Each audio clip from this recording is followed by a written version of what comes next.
comenzamos. Me presento, doctor. Hemos estado hablando y no me he presentado. Soy el doctor Arturo de la Cruz. Soy el fundador y el director general de la empresa Centro de Capacitación BioAdvisor. Sí, nosotros somos una empresa que ya tenemos 4 años trabajando en el área de capacitación empresarial. Tenemos ya más de 70 cursos distintos de diversas áreas. Somos una empresa fundada por científicos. Tengo un doctorado en nanociencias y nanotecnología, y gran parte de mi equipo de trabajo y los capacitadores que tengo a cargo somos gente egresada de algún posgrado de México o de algunas partes del país. Incluso tenemos compañeros tuyos de Colombia que también han participado con nosotros en nuestras capacitaciones.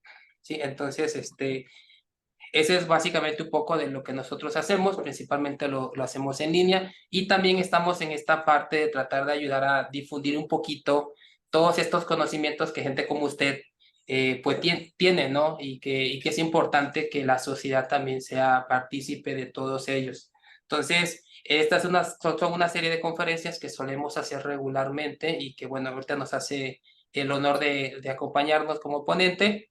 Y que, bueno, también quiero agradecer pues a las personas que entran a la sesión, a estas sesiones, y están al pendiente de nuestros seminarios. Sí, ahorita ya tenemos algunos participantes. Estamos grabando la sesión porque luego muchos de nuestros asistentes también por los horarios es difícil que puedan atender la sesión en vivo. Entonces, permítame, doctor, presentarlo un poquito para que lo conozcan los asistentes. En esta ocasión, pues nos acompaña el doctor Ricardo Antonio Torres Palma con la conferencia titulada Contaminantes emergentes en América Latina. ¿Cuáles son y cómo podemos enfrentarlos? ¿Sí? Esta sesión es bastante interesante, y creo que es un llamado a la acción frente a los desafíos ambientales que enfrentamos en esta región, en nuestra región. ¿Sí? El doctor Torres Palma es un distinguido químico y académico cuya trayectoria profesional y académica es bastante notable. ¿Sí? Él es graduado como químico y tiene una maestría en química en la Universidad del Valle en Colombia, y pues su carrera lo ha llevado a otras instituciones académicas de renombre mundial. Fue becado por el gobierno suizo para realizar una estancia en la Escuela Politécnica Federal de Lausanne, y además obtuvo su doctorado en química en la Universidad de Savoie en Francia. ¿Sí? Desde el 2003, el doctor Torres ha sido una figura clave en el Instituto de Química de la Universidad de Antioquia, donde actualmente es investigador y además director del Grupo de Investigación en Remediación Ambiental y Biocatálisis. Y su experiencia pues se extiende más allá de las fronteras de su país, ¿no? También ha sido becado por el gobierno canadiense para hacer estudios de postdoctorado en la Universidad de Toronto, y además es un experto evaluador y editor para varias revistas científicas internacionales de prestigio. ¿Sí? Y bueno, podría continuar un gran rato hablando de todos los reconocimientos de diversos artículos importantes que el doctor ha publicado a lo largo de su trayectoria. No quiero extenderme de más, entonces le cedo la palabra al doctor Ricardo para que comience su presentación. Y bienvenido, doctor. Muchas gracias a todo el equipo de BioAdvisor. ¿Sí me escuchan bien? Le escuchamos bien. Perfecto. Muchas gracias por la introducción y a todo su equipo de trabajo por la oportunidad de esta conferencia. Bien, voy entonces a iniciar. ¿Me confirman si se ve bien también las diapositivas? La vemos muy bien, doctor. Perfecto, perfecto. Entonces vamos a iniciar esta conferencia titulada Contaminantes emergentes en América Latina, cuáles son y cómo podemos enfrentarlos. Es un trabajo pues que venimos realizando en mi grupo de investigación hace cerca de 10 años, y obviamente también en colaboración con investigadores de diferentes países de América Latina y de Europa. Bien, entonces para iniciar la conferencia, pues primero quería un poquito comentarles, cuando hablamos de contaminantes, ¿a qué nos referimos con este tipo de contaminantes? Cuando pensamos a hablar de contaminantes emergentes, o incluso algunos también los referencian como microcontaminantes, hay que pensar en su naturaleza, y hay contaminantes de tipo físico, biológico o químico. Dentro de los físicos, como vemos acá, algunos muy comunes que han ido creciendo en, en, en importancia son los micro y nanoplásticos, que seguramente ustedes ya han conocido. También tenemos otro tipo de contaminantes emergentes. Cuando hablamos de emergentes también tenemos microorganismos emergentes como son las bacterias resistentes a los fármacos y también incluso hay una preocupación creciente en los genes de estas bacterias resistentes. Y también, por último, tenemos también de origen químico, o de tipo químico, que serán pues el centro de esta charla. También es importante también reconocer dónde están presentes estos, y hablamos de la matriz de su presencia, ¿no? Pueden estar estos contaminantes en matrices en el suelo, en nuestro aire o en el aire y en el agua. En esta charla pues nos concentraremos más en los contaminantes en el agua. Muy bien, para introducir entonces el tema de esos contaminantes en el agua, muestro acá un fragmento del ciclo del agua. Como vemos, pues ustedes también lo saben, el agua que usamos para nuestras actividades eh, proviene de los lagos, del agua dulce o ríos que tenemos a nuestro alrededor y la extraemos para el uso de nuestras casas, uso doméstico en la industria o incluso para riego en muchos sectores, en el sector agrícola, que acá no lo pongo, pero también un sector que se abastece de esas aguas naturales.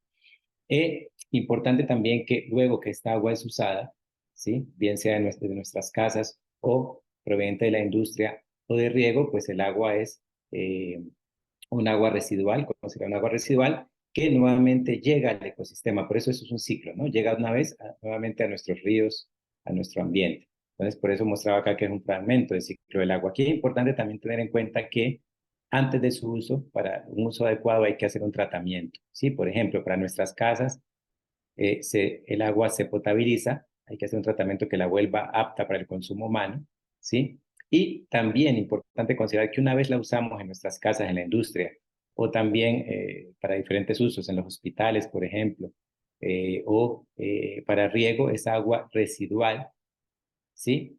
También hay que tratarla nuevamente en una planta de tratamiento de aguas residuales, típicamente se abrevia PETAR, PTAR, para evitar que estas aguas directamente que adquieren contaminantes de origen antropogénico, es decir, inducidos por el hombre por nuestras actividades, pues estos contaminantes evitar que lleguen nuevamente a los cursos de agua, hay que tratarlas nuevamente. Entonces, hay dos niveles de tratamiento donde tenemos que preocuparnos antes del uso, pero también después de su uso, ¿cierto?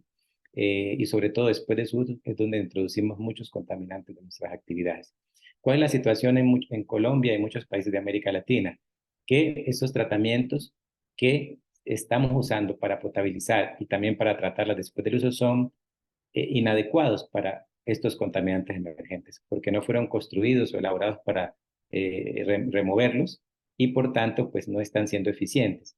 Otro problema más serio que tenemos en muchos sitios de América Latina es que en muchos casos estos tratamientos ni siquiera existen, no son usados. Esto también va de la mano con eh, los ODS, el ODS 6, ¿sí? Que busca que las comunidades pues tengan mayor acceso al agua tanto potable, pero también a ese saneamiento luego del agua, ¿no? Actualmente aquí, según datos de la ODS, 46% de la población no tiene un saneamiento adecuado, es decir, que las aguas que salen residuales van directamente, casi de la mitad de la población van directamente al ambiente, ¿sí? Y como mencionaba acá, está ese tema también que les comentaba mm, que les comentaba. Aquí es importante entonces mencionar también cuando pensamos en contaminantes emergentes, también tener claro qué tipo de contaminantes no son emergentes, cuando hablamos de contaminantes químicos. Acá muestro algunos datos tomados de periódicos en Colombia, pero seguramente ustedes en México también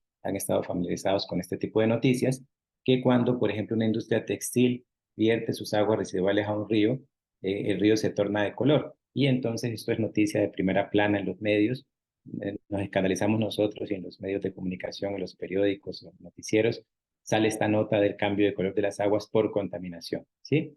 Es bueno también aquí precisar que el color, a pesar de que es un contaminante porque evita la penetración de la luz al agua, esos procesos también fotosintéticos que ocurren en el agua, pero el color per se no es necesariamente un contaminante.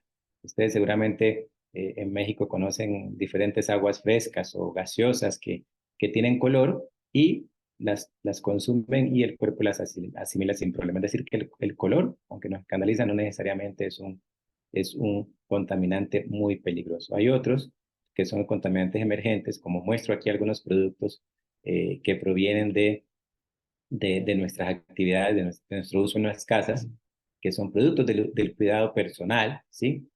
cremas dentales, detergentes, perfumes y en particular muchos medicamentos que usamos en las casas. Esos contaminantes, se convierten en contaminantes cuando llegan a nuestras aguas, como vemos acá en la última foto, ¿sí? Porque a pesar de que fueron creados para aliviarnos, para ayudarnos, para embellecernos, cuando están en el ambiente se ha detectado efectos negativos de ellos y esos efectos apenas los estamos encontrando y descubriendo. Por eso su nombre de emergente.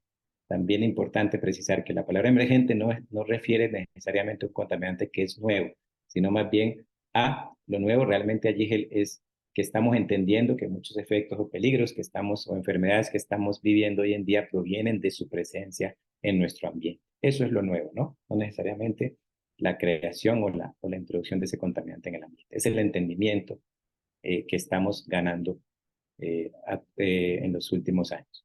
Entonces, estos son contaminantes. Aquí mencionaba yo ejemplos de esos contaminantes emergentes y quiero también acá mostrar algunas estructuras químicas de estas sustancias. Muchas de estas sustancias son incoloras, ¿sí? Incoloras, por eso cuando se introducen en el agua, pues no cambian el color del agua, el aspecto del agua no cambia y por eso pueden estarse, de hecho se están introduciendo continuamente en el ambiente porque nuestras plantas de tratamiento no los remueven. Vamos a ver algunos casos particulares para que luego más adelante vamos a ver algunos casos para que lo tengan más claro, pero entonces estos contaminantes al no tener color, pues, y se están virtiendo, no nos estamos dando cuenta realmente. Ese es como el peligro y sus efectos pues van en aumento. Acá muestro algunos ejemplos más en detalle, productos farmacéuticos, antibióticos, por ejemplo, que se usan no solamente en las casas, sino también en veterinaria, ¿sí? Medicamentos analgésicos, antiinflamatorios, psiquiátricos, en fin, pero también productos del cuidado personal, antisépticos, detergentes, aditivos y agentes industriales, entre otros. Y acá en esta columna, pues vemos los nombres puntuales de contaminantes que se han encontrado en el ambiente, en particular en el agua, y que pues están generando efectos nocivos. Más precisamente, pues miramos acá, por ejemplo, casos como fármacos y drogas de abuso, que tenemos entre ellas, entre fármacos esteroides, anticonceptivos, se ha demostrado efectos nocivos como la feminización en machos. Los antibióticos son muy importantes. Muchos antibióticos están generando, está generando que bacterias resistentes aumenten su presencia en nuestro ambiente, bacterias resistentes a esos mismos medicamentos, ¿sí? El bisfenol A, por ejemplo, ha mostrado actividad estrogénica en ratas, y en fin, acá pueden ustedes detallar otros ejemplos, alteraciones en el embarazo, tipos de cáncer, por ejemplo, en aumento, y en eso pues es importante también considerar que antiguamente, hace algunos 50 años, era muy extraño conocer a alguien de cáncer, pero cada vez más vemos que conocemos a alguien, si no nos ha tocado a nosotros, a alguien muy cercano a nosotros padece de cáncer, y eso pues también obedece en parte, en buena parte, a esa contaminación a la que estamos expuesta, que hace 50 años no lo estábamos, ¿no? Y de estos contaminantes emergentes pues también tienen un factor allí en esa incidencia de casos de cáncer.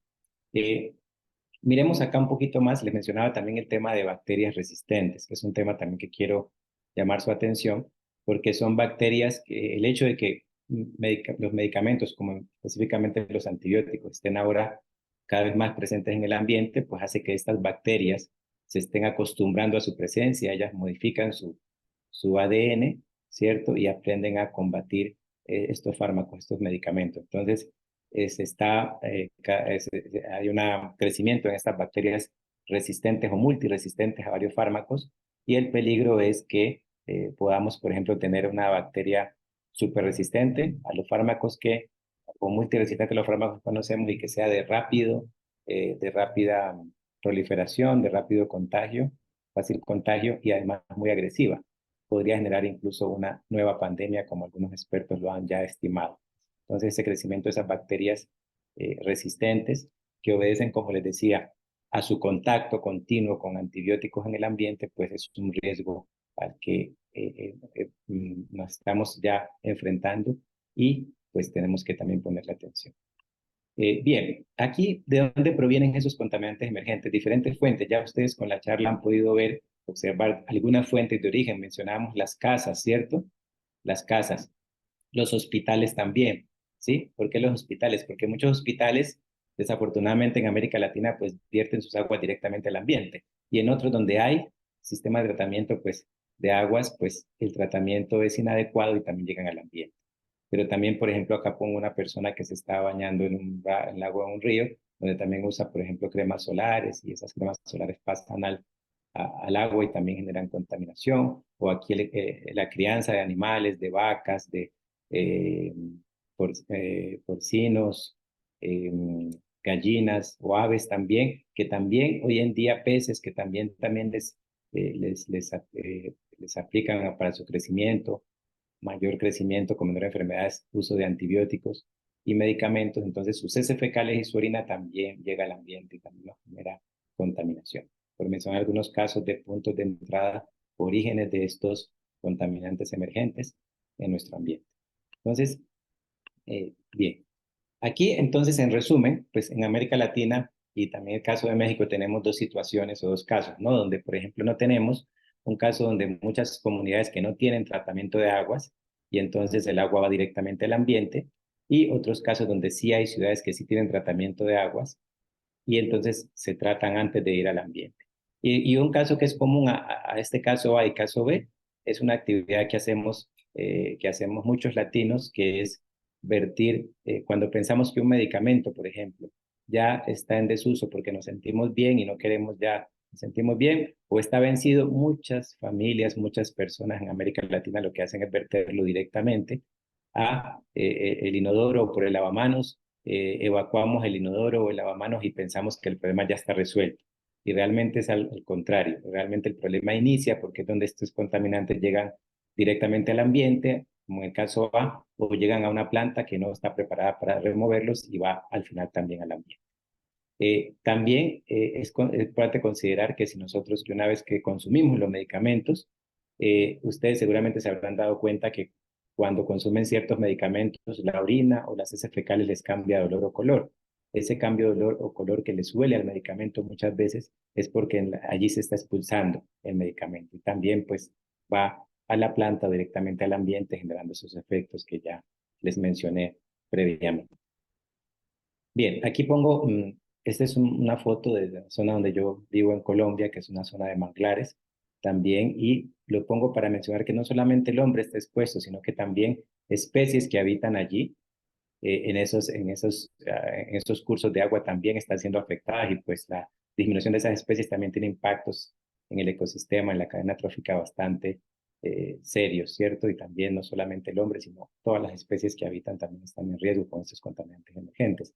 Eh, Aquí vemos también nosotros, les posiciono aquí unas fotos de la zona donde yo vengo en Colombia, que es en la costa pacífica, pero es un ejemplo de muchos de nosotros cuando nos bañamos en un río, en un lago, muchas veces también ingerimos agua, ¿cierto? Y también podemos estar ingiriendo directamente esos contaminantes que estén en el agua, o a veces incluso por la piel, en contacto también contaminantes también podemos ingerirlo a través del contacto en la piel. Bien, entonces acá el otro caso que le mencionaba, el caso anterior, el caso A, donde directamente hay contaminación, como en las zonas que les mostré anteriormente, que no hay tratamiento en esas zonas lejos de las grandes ciudades, pero también en las grandes ciudades en América Latina tenemos donde hay plantas. Y básicamente una planta, ¿qué es lo que contiene? Tiene un sistema de tratamiento de filtración, después tiene un sistema puede ser de coagulación, luego un sistema biológico, ¿cierto? Que puede ser aerobio o anaerobio. Y eso básicamente es lo que tiene una planta típica en América Latina, ¿cierto? Y luego va al ambiente. Entonces, esos sistemas no fueron creados para eliminar estos emergentes y por tanto, pues estos emergentes pasan prácticamente directamente de aquí, pasan al ambiente, porque no se filtran, por floculación, coagulación no se remueven y las bacterias no tampoco lo remueven. Al contrario, por ejemplo, si tenemos antibióticos aquí, lo que podemos hacer es generar más bacterias resistentes. Usamos bacterias acá. Estas plantas de tratamiento de aguas residuales se convierten en un nicho o un punto de generación de bacterias resistentes a medicamentos, ¿sí? De hecho, se ha identificado los dos puntos más importantes de generación de bacterias resistentes son las plantas de tratamiento de las ciudades municipales y el otro, pues obviamente son los hospitales, porque allí están los medicamentos, los enfermos, las bacterias. Entonces los hospitales también es el otro punto de origen de bacterias multiresistentes. Y las plantas, como mencionaba aquí, en este caso, de las plantas municipales de la ciudad. Bien, entonces, avanzando un poquito más, acá les quiero mostrar cuando hay planta, unos experimentos que hicimos en nuestro laboratorio para probar lo que pasa en una planta típica. En este caso, lo que hicimos fue tomar un agua residual o simular un agua residual de una planta que genera un antibiótico, que es la oxacilina, como ejemplo, aquí está su estructura, y vemos acá y aplicamos lo que se hace en una planta. Este es el último paso de tratamiento biológico en la planta en la ciudad de Medellín. Tomamos bacterias de allí, de la planta municipal de Medellín, y acá ven esa agua residual, la remoción en función del tiempo, aquí es en horas, y aquí de la remoción de la materia orgánica. Se abrevia TOC, que es el carbono orgánico total, que en otras palabras, como les decía, es el contenido de materia orgánica. Recordar también que los antibióticos hacen parte de esa materia orgánica porque son estructuras químicas que contienen carbono, oxígeno, nitrógeno y son compuestos orgánicos, por eso también se conocen como materia orgánica. Pero no solamente en el agua residual está el antibiótico, también el agua residual como materia orgánica pues está, por ejemplo, en una planta de tratamiento, de una planta industrial, perdón, una empresa que genera, que fabrica este antibiótico, pues también están los excipientes. Ustedes si miran la fórmula del medicamento no viene solamente 100% del antibiótico, también vienen otras sustancias excipientes, ¿cierto? Sustancias que ayudan a que el cuerpo asimile ese antibiótico y son otras sustancias de naturaleza orgánica. Pero también puede haber allí, por ejemplo, jabón. ¿Jabón por qué? Porque en las industrias cuando van a cambiar de producción, ¿cierto? Lavan los tanques y también el jabón es materia orgánica. Entonces, aquí en estas aguas residuales no solamente está el antibiótico oxacilina, también hay otras sustancias orgánicas que también habría que pensar en remover. Pero el más peligroso, obviamente, de esos que les mencioné, pues es la oxacilina porque nos generaría bacterias resistentes en este caso. Entonces, vemos que hicimos ven que ustedes acá dos curvas. Una curva, la remoción de la materia orgánica con el antibiótico como está, y otra sin el antibiótico, ¿sí? Entonces vemos que en los dos casos el sistema puede remover, en un caso remueve todo y en el otro caso remueve prácticamente el 90%. Cuando no hay antibiótico remueve el 100% de la materia orgánica y cuando hay antibiótico remueve el 90%. ¿Sí ven? En aproximadamente 20 horas removió casi que el 90%. Esto a la luz de las autoridades y las legislaciones de muchos países en América Latina, pues una planta extraordinaria porque remueve de lo que sale de la planta, remueve el 90%, casi el 90%. Y pues las autoridades dicen, bueno, esa planta funciona súper bien, de acuerdo a la legislación, hay que replicarla y reproducirla, pero mucha atención, nos dimos a la tarea de averiguar qué quedaba en este 10% y tristemente pues queda el antibiótico como tal. El antibiótico pasó absolutamente derecho. Es decir, que ese sistema biológico removió todo, removió el jabón, pero el antibiótico quedó intacto. Para dar otro ejemplo, es como si tuviesen materia orgánica, por ejemplo, el azúcar, ¿cierto? El azúcar que usamos para el café es también materia orgánica, es una sustancia orgánica, pero no nos hace ningún daño, ¿cierto? Entonces, aquí podemos ver que las bacterias se comieron, por ejemplo, el azúcar, ¿sí? Se puede imaginar ustedes que tenemos un bulto de azúcar y 1 miligramo, una cantidad pequeñísima de un compuesto cancerígeno. Las bacterias se pueden comer todo el azúcar y dejarlo lo más peligroso, lo cancerígeno intacto, y la planta removería más del 99%, pero lo realmente peligroso se está quedando intacto. Esto es lo que pasa en nuestra planta de tratamiento que tenemos en América Latina hoy en día, ¿sí? Porque no fueron diseñadas, como mencionaba, para remover estos contaminantes emergentes como los antibióticos. Bien, acá muestro un resumen un poco de contaminantes en diferentes países de América Latina, aquí está incluido México, y algunos es un trabajo que hicimos con colegas de diferentes países de América Latina, y publicamos este año 2 artículos recientes, este apenas fue aceptado el segundo, y el primero ya fue publicado hace algunos meses. Pero acá lo que quiero mostrar es que tenemos diferente naturaleza de contaminantes, son artículos ya publicados, reportados por grupos de investigación en América Latina, donde tenemos en nuestro ambiente farmacéuticos como cipro, paracetamol, sulfamethoxazol, en fin, diferentes productos farmacéuticos, también contaminantes de tipo inorgánico, obviamente, y pesticidas también que se usan, microplásticos, entre otros. Pueden ampliar un poquito en estas publicaciones. Bien, acá precisando un poco más, los estudios que hemos hecho en Colombia, Miren, de manera interesante, decidimos analizar cerca de 20 fármacos, aquí ven toda la lista de fármacos que decidimos analizar, ¿sí? Por su presencia en otros países también y por su consumo en Colombia. Entonces decidimos analizar estos cerca de 20 fármacos en diferentes aguas, a la salida de la planta municipal de la ciudad de Bogotá, que es la capital de Colombia, y también en otro sitio, en la Amazonía de Colombia, allí no hay planta de tratamiento, y también a la salida de un hospital en Colombia, ¿sí? Donde también hay un tratamiento muy incipiente.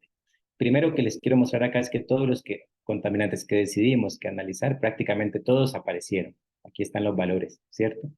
Eh, y aquí es importante resaltar que tenemos los dos casos. Por ejemplo, el caso B que les mostraba, aún con planta de tratamiento municipal en Bogotá, estos fármacos no se remueven, ¿sí? Se remueven poco, ¿sí? Y acá esta agua residual hospitalaria también, acá se ve que está en una concentración más alta, ¿sí? Es más alta la concentración, obviamente, porque pues, en el hospital los medicamentos pues, se usan masivamente y pues, obviamente el agua residual viene más cargada de estos medicamentos. Pero lo que le quiero mostrar acá es que donde también, incluso con plan de tratamiento municipal, otra vez demostramos que esos sistemas no fueron preparados y que están llegando. Fue una muestra puntual que tomamos en Bogotá y estos están llegando de manera continua al ambiente porque las plantas no lo están removiendo. Este ejercicio pues se ha hecho también en diferentes países de América Latina y el resultado es similar. Hicimos uno hace poco en Perú el año pasado y vamos a iniciar uno en Ecuador y otros colegas han hecho también en México y el resultado también es similar, es comparable. Bien, acá en Colombia, pues esta fue la publicación que les comento, donde hicimos estos resultados, una investigación en la presencia y remoción de fármacos en aguas residuales colombianas, y eso dio pues pie a que algunos medios de Colombia pues publicaran los enemigos silenciosos de los ríos colombianos a raíz de esta nota. Hay más de 1.000 contaminantes en las aguas del país, en los que se encuentran fármacos y herbicidas, y un par de notas, los ríos colombianos también están llenos de acetaminofén. Así la titularon porque la molécula o el fármaco que encontramos una mayor concentración era este acetaminofén, lo cual no es extraño porque nosotros, pues, casi que todos ustedes lo tienen en sus casas, acetaminofén o paracetamol, que es el mismo, ¿no? El mismo medicamento. Bien, y tiene venta libre, se usa muchísimo, exageramos en él, entonces es normal encontrarlo por todas partes. Bien, entonces miren que esto es un tema que para algunos de ustedes quizás es la primera vez, ¿sí? Pero miren que esto ya en el 2003, la revista Nature, que es quizás la más prestigiosa junto con Science de la ciencia, ya alertaba hace 20 años, decía, miren esta caricatura. Le dice el doctor al médico, usted puede tomar 3 veces al día este medicamento, esta pastilla, o simplemente beba la del agua local, ¿sí? Pues como ven, ya con esta caricatura empezaban a mostrar ese peligro que se avecinaba, que ya hoy en día lo tenemos a la vista y los estragos pues también. Pero entonces, ¿qué podemos hacer? ¿Sí? ¿Qué podemos hacer? Además de detectar y de decir, mire, hay contaminación en este río, pues también hay que pensar en alternativas para removerlo. Y eso es lo que nosotros hacemos en el grupo de investigación, que se llama, el grupo de investigación de la Universidad de Antioquia, se llama GIRAP, el grupo de investigación, o se abrevia GIRAP, Grupo de Investigación de Remediación Ambiental y Biocatálisis. Y buscamos desarrollar pues métodos físicos o químicos, ¿sí? Que sean bien solos o individual o combinados entre ellos o combinados también con sistemas convencionales para descontaminar el agua, tanto de sustancias químicas como de microorganismos también, ¿no? Y también buscamos que estos métodos sean lo más verdes o adaptables al contexto latinoamericano y que también pues sean principalmente enfocados para remover los contaminantes emergentes que les he comentado en esta charla. Aquí una foto del grupo, de los investigadores que tenemos, algunos datos del grupo, pero voy a pasarlo rápidamente porque no es tan esencial. Aquí simplemente para decirles que es un grupo muy activo, porque es un tema muy activo con visitantes, con colaboraciones con otros países, porque es un tema no solo de Colombia, sino de muchos países del mundo y pues debemos buscar también soluciones en común. Acá sí les quiero mostrar entonces qué métodos estamos aplicando y para ello pues inicio acá mostrándoles un poquito del histórico de tratamientos de opciones para tratar el agua y pues como ven acá, cuando el hombre se dio cuenta que el agua estaba contaminada y que había que empezar a tratarla, pues surgieron los primeros métodos de tratamiento, los físicos clásicos, ¿sí? Que son como neutralización, por ejemplo, o coagulación del agua, son métodos muy económicos, fáciles de usar, pero no remueven esos contaminantes. Después aparecieron los sistemas biológicos, por ejemplo, ¿cierto? Que son métodos los biológicos, también son económicos, ¿sí? También son de fácil implementación, pero ya vimos que las bacterias no remueven todos los contaminantes y además, si son antibióticos, pueden volverse resistentes, entonces pueden empeorar también el problema, ¿de acuerdo? Y entonces el hombre después siguió evolucionando y aparecieron tratamientos físicos y químicos más sofisticados, como el uso de carbón activado, el uso de ozono, el uso de la cloración del agua, la oxidación por vía húmeda, que son métodos pues, más eficientes, pero tienen el problema de que algunos transfieren el contaminante de un sitio a otro. Por ejemplo, el uso de carbón activado. Carbón activado hay carbones activados excelentes absorbentes, pero una vez se absorben los contaminantes hay que pensar qué hacemos con ese carbón activado, ¿no? Algunos lo entierran, pero después tenemos lixiviaciones y nuevamente el problema persiste, o habría que quemarlo, pero esa quema pues también es un gasto energético adicional. Entonces también estas tecnologías tienen sus problemas, lo mismo el cloro forma organoclorados y por darle algunos ejemplos, ¿no? Algunos ejemplos de algunos inconvenientes. Entonces, después han aparecido más recientemente otros procesos más avanzados, incluso se llaman procesos de oxidación avanzada. Y estos procesos se caracterizan por la formación, en ellos se forma siempre esta especie que pongo acá, que es radical hidroxilo. Esa especie pues es capaz de destruir sustancias químicas y bacterias, ¿sí? Y como tiene un poder de oxidación muy alto, no es selectivo. Casi cualquier molécula la podría transformar, eliminar y oxidarla completamente hasta CO2 y agua. Bien, ¿cómo lo podemos generar? Acá hay diferentes alternativas o rutas. Y aquí cada una de ellas tiene sus ventajas y obviamente sus inconvenientes también, ¿no? No todo sirve para todo. Algunos ejemplos acá vemos el uso de ultrasonido, el uso de sistemas que usan luz y ozono o ozono peróxido, sistemas que usan hierro y peróxido. Este es conocido, hierro 2 y peróxido es conocido como el proceso Fenton.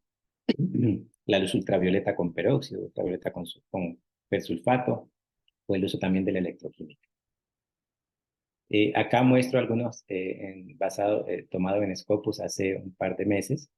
Ven que el número de publicaciones que usan procesos avanzados de oxidación ha ido creciendo de manera exponencial. Esto es interesante porque entonces va mostrando que estas técnicas cada vez van alentando más los investigadores y por lo tanto más número de investigadores están investigando en estos temas justamente por los resultados que son esperanzadores.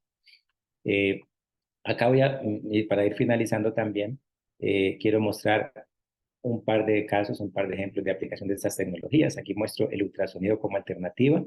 El ultrasonido es simplemente sonido a frecuencias mayores que las que el hombre es capaz de escuchar, ¿sí? Y cuando el sonido se introduce en el agua, generamos cavitación en el agua. Esas burbujas que cavitan implosionan. Y cuando implosionan, pues podemos, el vapor de agua que está dentro de las burbujas, podemos romperlo, pirolizarlo y generamos estos radicales hidroxilo. Entonces, estos radicales hidroxilo son capaces de destruir los contaminantes, como les había mencionado, oxidarlos, ¿cierto? Y si tenemos moléculas volátiles, también el ultrasonido también las puede pirolizar, así como rompe el agua, puede romperla directamente. Entonces, tenemos aquí dos rutas, pirólisis de sustancias orgánicas o ataque vía radical hidroxilo. Entonces, pero el ultrasonido también tiene un efecto físico, mecánico interesante, ¿cierto? Aquí vemos algún ejemplo, pusimos una hoja, papel aluminio dentro de un reactor donde hay ultrasonido y ven estos orificios que aparecen acá. Eso es porque cuando la burbuja implosiona, se forma un jet de agua, un chorro de agua muy fuerte que es capaz de erosionar esta superficie. Entonces, ese efecto mecánico también es interesante para algunas aplicaciones. Entonces, tenemos un efecto mecánico o físico y químico. Por ejemplo, este efecto mecánico, esta onda que se genera y choca y hace estos orificios, también es capaz de destruir bacterias, ¿sí? Entonces aquí las bacterias podemos eliminarlas usando este fenómeno físico. Y por supuesto el fenómeno químico también las puede eliminar a través de los radicales hidroxilo. Entonces aquí es un ejemplo de un reactor que usamos típicamente para escala de laboratorio y un ejemplo que publicamos también hace algunos años de un agua residual hospitalaria donde vemos que primero hicimos un sistema biológico, acá vemos en estas dos diapositivas, en estas dos eh, figuras, los resultados del tratamiento biológico. Primero vemos que el sistema biológico es capaz de remover Miren que aquí va, este es el inicial al tiempo cero y luego de 36 horas se remueve cerca del 70%. Y las bacterias que son aerobias pues están consumiendo oxígeno. Este es el consumo de oxígeno. Aquí vemos cómo las bacterias van respirando, lo que da cuenta de que el reactor funciona bien. Entonces miren que podemos remover el 70% de la materia orgánica del hospital, lo cual para muchos hospitales dirían pues que es maravilloso, ¿cierto? Resulta que en los hospitales, como en Colombia, y en muchos hospitales en América Latina, las aguas residuales todas salen en un solo tubo. Es decir, en los hospitales tienen restaurantes, tienen sistema de lavandería, tienen pacientes en unidades de cuidados intensivos, en diálisis y todos se juntan en una sola. En muchos hospitales se juntan en un solo tubo, en estos hospitales así. Entonces las bacterias, el agua de la cocina, el azúcar del café, el café mismo también sale allí. Entonces este 70% es materia orgánica que no sabemos bien de qué naturaleza es la que se está eliminando. Lo que hicimos luego es ver, seguir, acá vemos muchos contaminantes, 1, 2, 3, 4, 5, 6, 7, 8, 9, 10, 11, 12, 13, 15 fármacos que seguimos en ese sistema biológico. En color azul su concentración antes del biológico y en color rojo después del tratamiento biológico.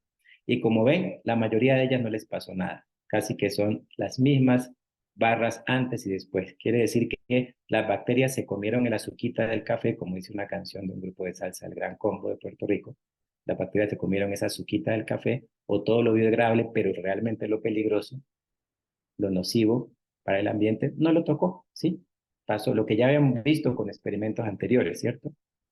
No le hizo nada. Entonces lo que hicimos después fue un sistema, usar ultrasonido, y miren que el ultrasonido, y seguimos esos fármacos, sí ya eliminó muchos de ellos. Muchos de ellos los eliminó y de manera global eliminó eliminó el 59%, casi el 60% de estos contaminantes emergentes, ¿sí? CS, contaminantes emergentes. Entonces, pero acá es interesante, si ustedes notan bien esta gráfica, me podrán decir, pero ¿qué pasa con algunos? Miren que aquí está 0, 30, 60 y 90 minutos.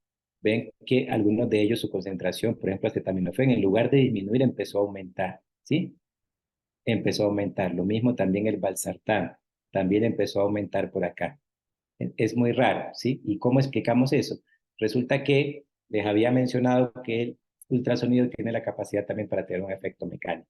Y en el sistema de tratamiento, cuando tenemos este tratamiento, tenemos también partículas que provienen del tratamiento biológico, ¿sí? O diferentes sólidos que estén allí, pequeños, muy pequeños, y los contaminantes pueden quedar adheridos a estos sólidos o dentro de estos sólidos atrapados. Entonces, cuando hacemos el uso del ultrasonido, ya les mencioné, ese efecto mecánico destruye estos sólidos, los desbarata por ese efecto mecánico, los libera, los deja libres y entonces ahora sí los podíamos, antes no los veíamos, ahora los podemos cuantificar. Por eso es que se ve que está incrementando su concentración. Lo que hicimos después fue combinarlo con otro sistema, un poquito con el sistema Fenton que les mencioné, que usa hierro y ponerle luz, y vemos que logramos aumentar a un 83% de la remoción en el mismo tiempo. Esta presencia de hierro lo que hace es producir el hierro y la luz ultravioleta, que puede ser incluso la luz solar, lo que hace pues es potenciar el ultrasonido porque en ultrasonido también se genera peróxido de hidrógeno y ese peróxido de hidrógeno con hierro genera más radicales de hidroxilo para mejorar la degradación de los contaminantes que tenemos allí presentes. Entonces aquí se logra remover más del 80% de esos emergentes. Aquí en esta publicación pueden también ampliar un poco sobre este sistema de tratamiento. Y aquí está, el sistema, pues también le mencionaba, ese peróxido del ultrasonido genera peróxido, se acumula peróxido y el hierro 2 en el sistema genera radicales de hidroxilo adicionales. Aquí está la reacción. Esta reacción se conoce como la reacción Fenton, ¿sí?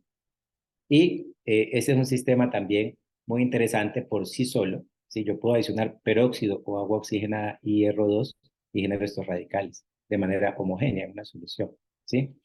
Si esto lo combinamos con luz es aún mejor porque pues, la luz permite que este hierro 3, este hierro 2 que se convierte en hierro 3 vuelva al hierro 3 otra vez al hierro 2. No voy a entrar mucho en detalle porque ya entrar un poco en la química, pero acá ven las reacciones y el sistema se conoce como sistema fotofento, ¿sí? Bien, acá vemos un ejemplo del sistema para eliminar bacterias, E. coli. Y acá lo que hicimos, tratamos de hacer un sistema un poco verde, buscando, miren, esta eliminación de bacterias es con luz solar, ¿sí? Hierro, ¿sí? Que está común en muchas aguas, agua oxigenada, Y lo que hicimos acá es ponerle un poco, ven acá limón, el limón, ¿por qué limón? Porque el limón tiene ácido tartárico, ascórbico y cítrico. El problema del Fenton muchas veces es que ese hierro, el hierro es muy fácil de precipitar.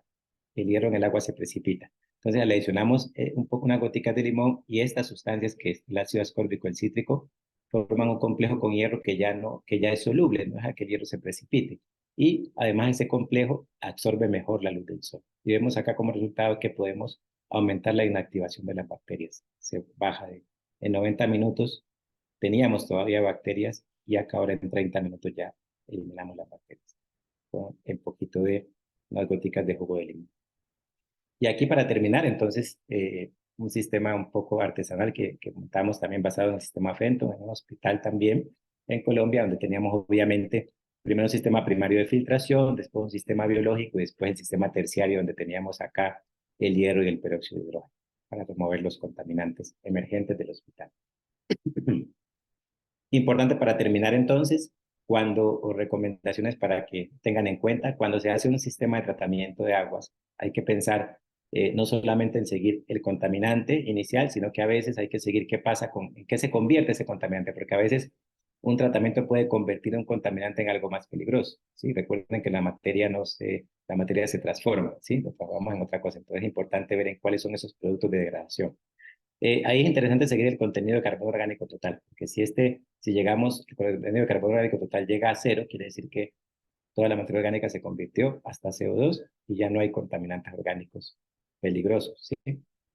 Si nos queda buena materia de carbono orgánico total, es bueno también, y si no conocemos esa naturaleza de los productos químicos que se forman, que suele ser compleja, pues es importante hacer pruebas de toxicidad en el agua tratada, a ver si está menos tóxica, si es biodegradable, ¿sí? Es importante para ver si la peligrosidad pues se pierde, ¿no? Si es un antibiótico también que estamos tratando, o hay antibióticos, la actividad antimicrobiana sería particularmente interesante. Usamos sistemas que usan semiconductores o materiales, pues también esos materiales es importante caracterizarlos muy bien para conocer cómo es que funcionan, qué les pasa antes y después. Y también el análisis computacional también nos está ayudando, el machine learning, técnicas computacionales para entender mejor los procesos. Son medios que están creciendo también en fortaleza para comprender y tratar mejor nuestras aguas. Bueno, mucho para contarles, pero quiero cerrar allí por el tiempo también y agradecerles la invitación y la atención por su presencia en esta charla. Si tienen alguna pregunta, con mucho gusto. Muchas gracias, doctor. No sé si me escucha, ¿verdad? Sí, sí, le escucho perfecto. Sí. Muchísimas gracias. Pues a los participantes, si gustan ir agregando todas las dudas que tengan, aquí tenemos un espacio en la sección de preguntas, para que puedan irnos agregando. Tenemos una del inicio de la sesión, se la leo. Doctor, Sí. dice, hay colorantes cuyos componentes son metales pesados, por ejemplo, el color rojo con plomo o azul índigo. O sea, creo que es una pregunta. Sí, a ver, nuevamente la repite, por favor. Ya ver Hay si. colorantes cuyos componentes son metales pesados, por ejemplo, el color rojo con plomo o azul índigo. Bueno, sí, hay colorantes que pueden tener metales. La mayoría no tienen metales pesados, la mayoría no. Por ejemplo, el azul índigo no tiene, porque el color no lo dan solamente los metales, ¿sí? El color lo dan, cuando uno ve en química, son combinaciones de enlaces carbono-carbono. En química llamamos los enlaces conjugados, dobles, enlace carbono doble, sencillo. Y esa conjugación de enlaces permite que absorban luz en el espectro visible, que es lo que da el color.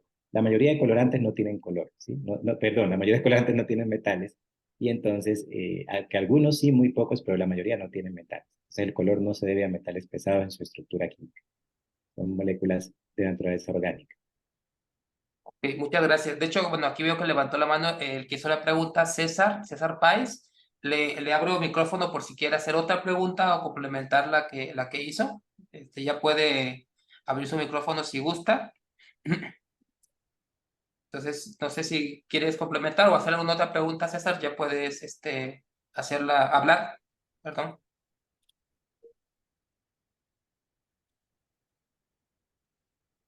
Bueno, creo que ya no. Yo también tengo algunas preguntas, doctor Ricardo. Por ejemplo, ah, ¿qué nos puedes contar o comentar así rápidamente de dos temas, microplásticos y los nanomateriales? Sí, bueno, muy importante, los microplásticos que conocemos, pues que están, son plásticos pues de naturaleza, pues como su nombre lo indica, muy pequeña, ¿cierto? Micro y nanométrica, eh, que ha venido creciendo, el hombre lo ha ido descubriendo en los últimos años y por todas partes están presentes y sus efectos cancerígenos para el ambiente, para nosotros, pues también lo estamos empezando también a sufrir. Bien, estos, lo que les puedo contar también es porque ya hay mucha detección, ¿no? Es cómo los podemos remover. Estos métodos de oxidación avanzada también se están usando para remover estos microplásticos, porque como les mencioné, el radical hidroxilo es poco selectivo y también es capaz de destruirlos. Entonces el uso de ultrasonido es interesante porque también tiene un efecto mecánico que permite desaglomerarlos y el radical hidroxilo destruirlos. El uso de métodos fotoquímicos, el uso de Fenton, son métodos que también están emergiendo y están empezando a mostrar resultados frente a estos microplásticos. Ahí es el otro tema que tú mencionabas también, el tema de los nanomateriales. Es interesante porque hay una gran comunidad de investigadores en América Latina que usan nanomateriales para el agua y hay que tener mucho cuidado. Por ejemplo, el uso de fotocatalizadores. Hay uno que se usa el óxido de titanio, por ejemplo, que es muy usado. Y es preocupante porque esto se ha descubierto que estos nanomateriales, que son partículas también muy pequeñas, que también tienen poder cancerígeno. Entonces, de hecho, en Europa ya desde hace algunos años, no para tratamiento de aguas, no se permite prácticamente el uso de nanomateriales. Hay muchas aplicaciones en energía, en otros en producción química industrial, pero para aguas el uso de nanomateriales no es muy recomendable por esos efectos adversos que tú mencionabas y que han mostrado también el uso de estas sustancias. Debería cambiar un problema por otro, quizás por otro peor. Muchas gracias, doctor. También tenemos una pregunta de Dolores Molina, que nos hace la siguiente pregunta. ¿Los procedimientos de remoción que usted menciona se han realizado en el lugar donde se originaron? Y bueno, son de hecho otra pregunta más dice, ¿y si el uso de estos procedimientos qué tanto afectan al ecosistema del lugar? Bien, bueno, mira, lo hemos usado tanto en laboratorio como en campo, ¿cierto? Pero la idea, la base de estos procesos es que, para mencionar tu segunda pregunta, es que no afecte, ¿no? No, pues, como mencionaba hace un momento, no es no es sano usar un proceso que cambie un problema por otro, ¿sí? Cambia un problema por otro. Entonces, por ejemplo, el uso de ultrasonido. El ultrasonido eh, eh, es una tecnología limpia, ¿sí? Limpia porque no requiere ninguna sustancia química. La contra que tiene, el problema que tiene es que también el costo, porque yo tengo que aplicar energía, ¿cierto? Entonces, lo mismo los sistemas electroquímicos, aunque los sistemas electroquímicos son muy económicos comparado con el ultrasonido y podemos usarlos con un panel solar, por ejemplo, también es un consumo de energía, ¿sí? Asociado. Todo tiene un costo, todo tiene un costo. Entonces nosotros lo que debemos hacer es pensar en ese equilibrio, ¿no? En el balance, ¿sí? Eh, si uno dice, pues es más costoso económicamente, pero ¿cuál es el costo de la salud de las personas, ¿cierto? Porque muchas veces estamos pensando muchas empresas no lo hacen, en muchos países, cuando uno va a hablar incluso con empresas, las empresas a la hora de querer montar un sistema de tratamiento de aguas piensan cuánto me cuesta, ¿sí? Y muchas autoridades también dicen, no, eso es muy costoso, pero no pensamos a veces el costo de evitar el problema. Tratar a alguien con cáncer terminal o alguien que tenga una bacteria que sea multiresistente sin medicamentos, ¿cuánto cuesta eso, cierto?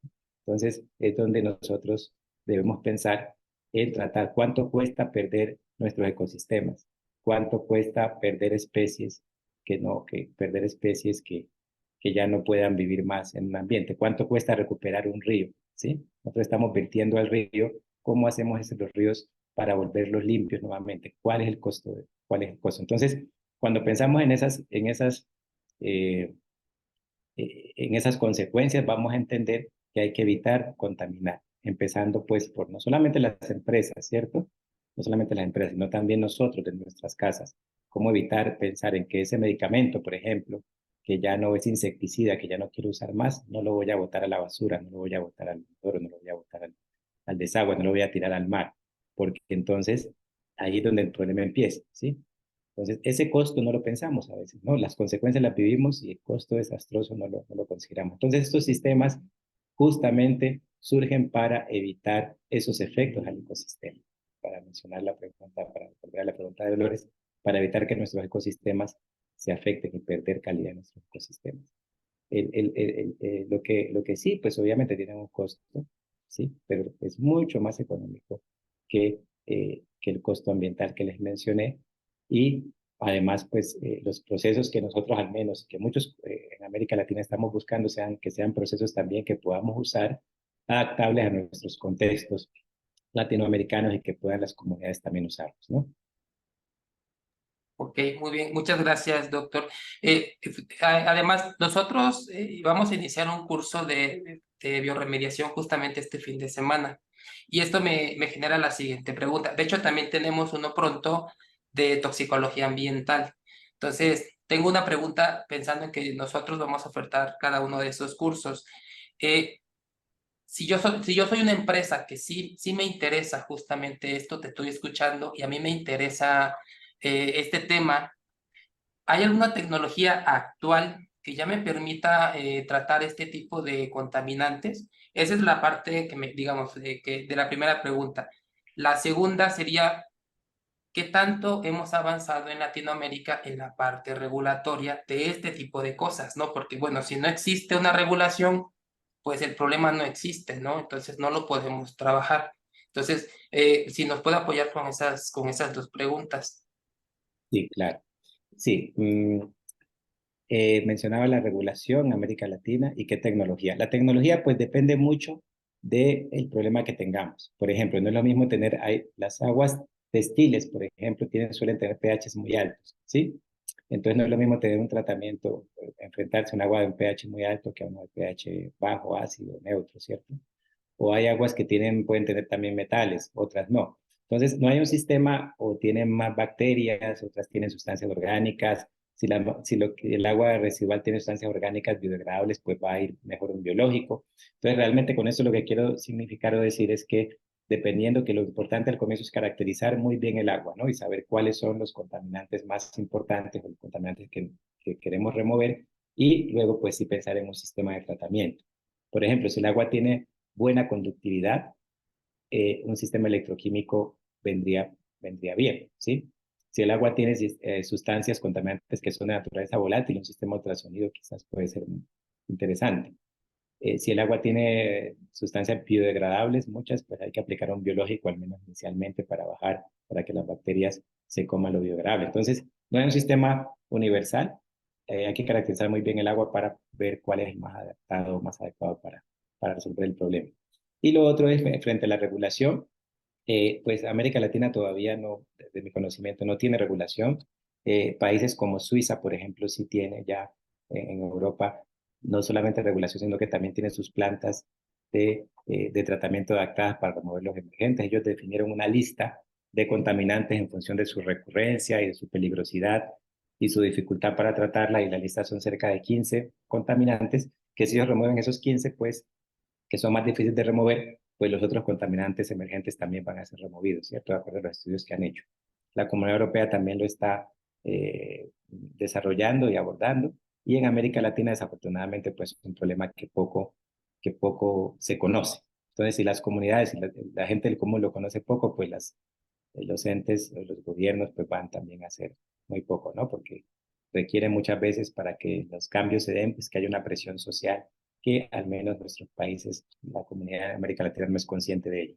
Otro tema interesante para comentar es que también en Europa se está cambiando la concepción y eso puede ser interesante para la industria, un cambio de concepción en el pensamiento de ver a las aguas residuales sí, sí, en general las aguas residuales no eh, como un problema, sino también como una fuente, ¿no? Una fuente de oportunidad. A veces hay aguas residuales industriales que tienen muy concentradas en un solo contaminante. Y resulta que yo puedo usar un método químico para convertir ese contaminante que me sirve en la empresa, producirlo en un producto de valor agregado. Entonces ahí el agua residual, que es que puede tener una carga altísima de materia orgánica, la puedo usar como para generar productos de valor agregado y generar ingresos adicionales a la empresa. Y allí las empresas sí se van a interesar porque no lo ven como una inversión, más no como un gasto de dinero. Entonces, en Europa, la tendencia actual también es explorar al máximo. Las aguas residuales tienen nutrientes que son ricos para el suelo, a veces es fosfatos, nitrógeno, especies con nitrógeno, que son ricas para el suelo, entonces también se pueden servir como riego, pero también habría que pensar en remover esos emergentes. Entonces, en ese reuso del agua, esa concepción también tenemos nosotros en América Latina que pensarlo, ¿no? En ese reuso o ver el agua como una fuente, como una riqueza, como una fuente de productos de valor agregado, más como desechos que hay que destruir. Ok, tiene toda la razón, doctor. Muchísimas gracias.